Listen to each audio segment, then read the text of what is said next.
15h03 sur BFM Business, direction les États-Unis, Cédric, avec l'intervention de Janet Yellen. Eh bien oui, c'est très attendu, bien évidemment. On va prendre tout de suite la direction de Mescart Financial Services et on y retrouve Grégory Volokhin. Bonjour Grégory. Bonjour Cédric. J'imagine Grégory que la Réserve fédérale et notamment les propos de Janet Yellen sont à la une et que tout le monde va bien évidemment décortiquer ce que nous dit Janet Yellen. Vous avez pu compulser le propos de la patronne de la Fed. Qu'est-ce qu'on retient aujourd'hui et qu'est-ce qui va faire mouche dans les propos de Janet Yellen? Oui, alors son discours vient d'être publié. Plusieurs points à retenir. D'abord, un ton optimiste, ce qui est important à souligner, et un optimiste qui est non seulement sur l'économie aux États-Unis, mais elle souligne aussi que la croissance à l'étranger pourrait surprendre par sa vigueur et être un élément positif pour l'économie américaine. Donc ça, c'est à souligner. C'est une nouvelle partie de son discours. Peut-être qu'elle s'est un peu inspirée des chiffres chinois de cette nuit qui étaient meilleurs que prévu. Mais enfin, donc, optimiste non seulement pour les États-Unis, mais pour l'étranger. Et puis aussi, elle met évidemment en garde contre les chocs exogènes. Donc là, elle parle de la Chine au niveau des marchés financiers et elle parle de la Grèce. Au niveau de l'inflation, elle dit qu'elle est confiante que le niveau d'inflation arrivera plus ou moins rapidement à ses objectifs, aux objectifs de la Fed. Le marché de l'emploi va dans le bon sens. Donc c'est un discours optimiste qui indique que dans la tête, en tout cas de la Fed, il est encore tout à fait censé de faire une hausse des taux avant la fin de l'année. Voilà donc pour les propos de Janet Yellen. En écho, on a les chiffres du jour également. Oui, et ces chiffres du jour, c'est les prix à la production qui sont en augmentation plus forte que prévu. Alors ça va aussi peut-être un peu dans le sens de Janet Yellen. Même si on enlève par exemple les prix de l'énergie qui ont rebondi, on arrive à une hausse sur l'année de 0,7%, de 0,4% sur le mois. C'est pas des chiffres qu'on peut qualifier d'affolants au niveau de l'inflation, mais qui montrent quand même qu'il y a une petite hausse des prix et c'est surtout au niveau des services. Et en fait, ce PPI, Producer Price Index, a les chiffres les plus forts depuis le mois d'octobre 2014. Voilà donc pour la macroéconomie. Un petit mot aussi de ce qui se dit du côté des entreprises. On parle pas mal de biotech, c'est ça ? Voilà, avec une grosse acquisition par Celgene. Celgene, c'est une des plus grosses compagnies biotech. Et là, elle va dépenser plus que 7 milliards de dollars pour acquérir une compagnie qui a un produit qui n'est même pas encore accepté par la FDA, mais qui est un produit très très porteur contre les maladies du système immunitaire. Ce qui est intéressant en fait, c'est qu'elle dépense 7 milliards de dollars, mais que si ce médicament est accepté, il pourrait avoir des ventes qui arriveraient jusqu'à 6 milliards de dollars annuels. Donc les commentaires sont extrêmement positifs sur cette acquisition de Celgene, qui achète une compagnie biotech pour une fois les ventes dans le futur. C'est pas des multiples qui sont vraiment exagérés. Merci beaucoup Grégory Volokhin, donc depuis Mescart Financial Services. On vous retrouve bien évidemment tout à l'heure pour suivre les premiers échanges, la première heure de cotation du côté de New York. BFM Business, Intégrale Bourse, premier quart d'heure de cotation à New York. Allez, quelles sont les conclusions qu'on peut tirer de ces premiers échanges direction New York et Mescart Financial Services? Rebonjour Grégory. Bonjour Cédric. La première conclusion, c'est que c'est toujours les fusions et les acquisitions qui font l'actualité aussi ici aux États-Unis. Et puis la deuxième conclusion, c'est que Janet Yellen fait bouger les marchés, mais pas les marchés actions. Par contre, le dollar s'est fortement renforcé cette dernière heure sur ses déclarations et les taux se sont un peu tendus. Donc elle a eu un effet quand même sur les marchés. Bon, on parle quand même aussi pas mal de valeurs en plus de cet aspect macroéconomique. D'abord, on va prendre peut-être quelques nouvelles de Twitter. Est-ce que les opérateurs et le titre se sont un peu remis de ce qui s'est passé hier, cette espèce de traficotage de dépêches? Comment on réagit finalement à quelques heures d'analyse sur ce dossier Twitter? D'abord, sur le moment, moi-même, dans mon fonds, je suis actionnaire de Twitter, donc j'ai eu un petit moment de bonheur de voir ce titre en hausse soudainement de 8%. Et puis, en regardant tout de suite quelles étaient les sources, tout de suite le doute est venu à l'esprit. puisque en fait la source était Bloomberg.market, qui est un site qui n'existe pas. Bloomberg n'a pas un site qui s'appelle .market. Donc cette hausse était très très suspecte, je dirais, très rapidement aux yeux des professionnels. Elle n'a duré que quelques minutes, même pas, disons, en fait, au bout d'1 ou 2 minutes, la hausse s'est déjà infléchie assez rapidement. Donc, qu'est-ce que c'est? C'est une manipulation de marché qui a été faite par des gens, je pense, non pas pour s'amuser, mais certainement pour gagner de l'argent.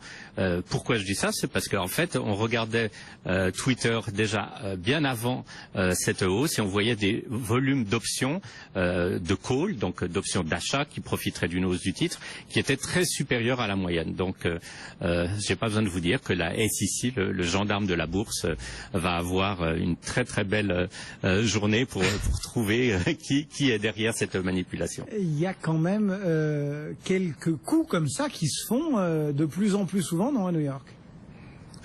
Oui, c'est triste à dire en fait, parce que évidemment pour des investisseurs, à la fin de la journée, personne n'a vraiment perdu, à moins d'avoir été très très naïf, mais ça enlève encore un peu plus de transparence au marché, ça enlève un peu de confiance. Vous vous souvenez, c'était il y a quelques mois, ce faux bid sur Avon Product, où tout d'un coup on avait annoncé un rachat de la compagnie à 2 fois le cours en bourse de la compagnie. Alors là, c'était tellement énorme que personne n'y avait vraiment cru. Dans l'histoire de Twitter, c'était plutôt des rumeurs que Twitter était en discussion. Mais vous savez, en fait, ces rumeurs de Twitter, on les a pratiquement tous les jours. Et c'est clair que c'est pas du tout impossible que tôt ou tard, Twitter se fasse racheter. Ça serait un complément idéal pour une compagnie, par exemple, telle que Facebook. Bon, autre dossier action à la une aujourd'hui, c'est Celgene. On est dans les biotech. Qu'est-ce que vous pouvez nous dire sur ce gros dossier qui visiblement satisfait pas mal d'observateurs? On était en ligne tout à l'heure avec des spécialistes de B Capital qui étaient très chaud bouillants sur ces biotechs américaines.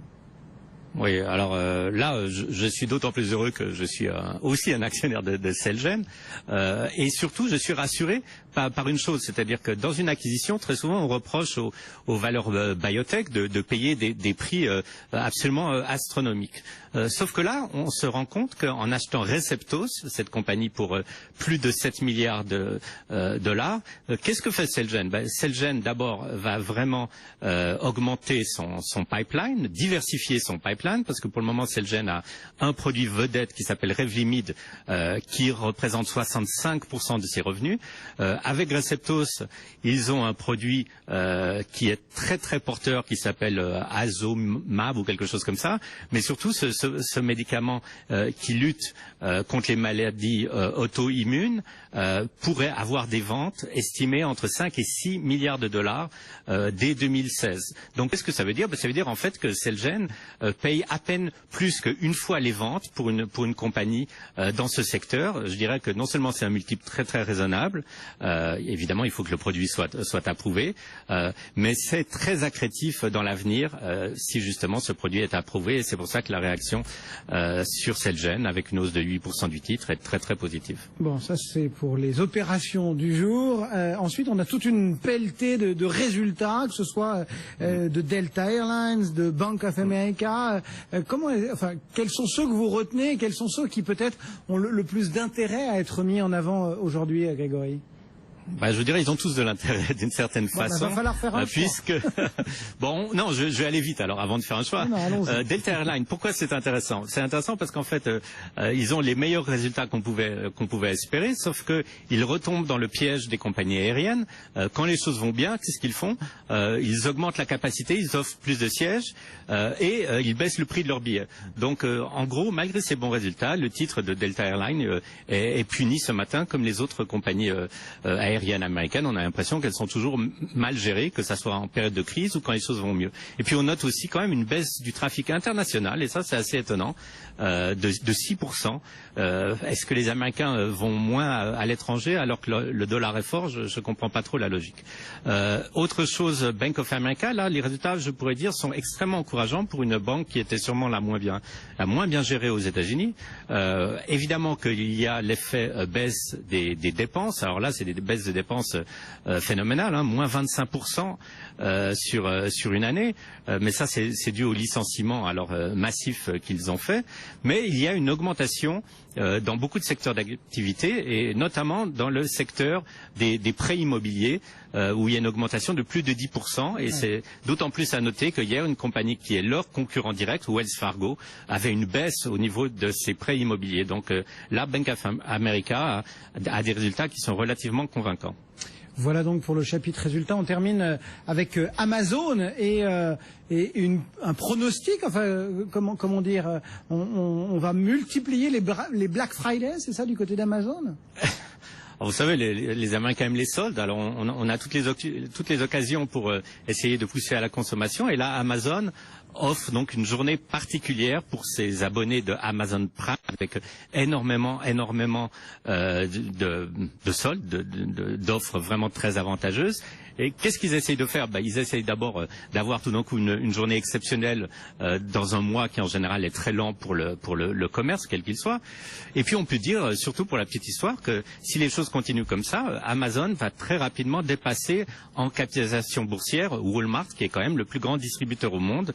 On a encore un écart de quelques milliards de dollars, mais ça pourrait très très vite se resserrer et Amazon pourrait terminer d'ici quelques jours à être la plus grande valeur de distribution au monde. Merci beaucoup Grégory Volokin donc pour ces quelques éclairages sur les valeurs vedettes de la bourse américaine aujourd'hui. Restez avec nous dans un instant, un point complet sur les cotations à Paris et puis ensuite on s'intéresse à l'actualité. Restez avec nous, c'est sur BFM Business. BFM Business, Intégral Bourse, 15h, 18h, la bourse en temps réel.